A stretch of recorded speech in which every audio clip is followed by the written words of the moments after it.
Le poisson globe. Nageant dans les eaux marines d'un bleu profond, le protagoniste de l'histoire entre en scène. Ne se privant pas de faire le fanfaron, il s'incruste dans les bancs sans aucune gêne, puis se met à raconter aux autres poissons. « Oh mes pauvres amis, vous n'avez pas de veine, vous qui devez fuir les prédateurs avec peine.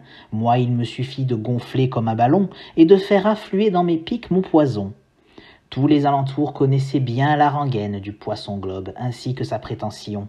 Juste il faisait semblant de l'écouter, sans haine, le laissant aller à ses divagations.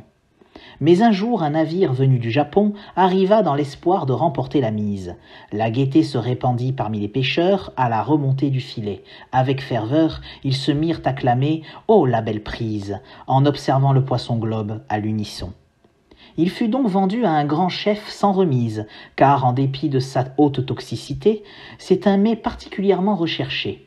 Au fil du couteau, sa chair fut alors soumise, sous le nom de fougou il sera dégusté, quel que soit son goût pour le frisson du danger. Les êtres humains ont d'étranges entreprises. Ce sont les conséquences de la vanité, des hommes et poissons voulant se pavaner. Le bon sens fuit face à la confiance en crise. Aussi que peut-on en tirer comme leçon? Une force peut devenir une faiblesse, et inversement, il faut composer sans cesse.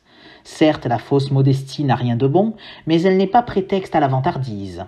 Appréciez-vous à votre juste valeur, en faisant fi du syndrome de l'imposteur. Soyez fiers de vos œuvres, et, quoi qu'on en dise, point honteux comme le crabe du même nom, ni frimeur comme Tartarin de Tarascon.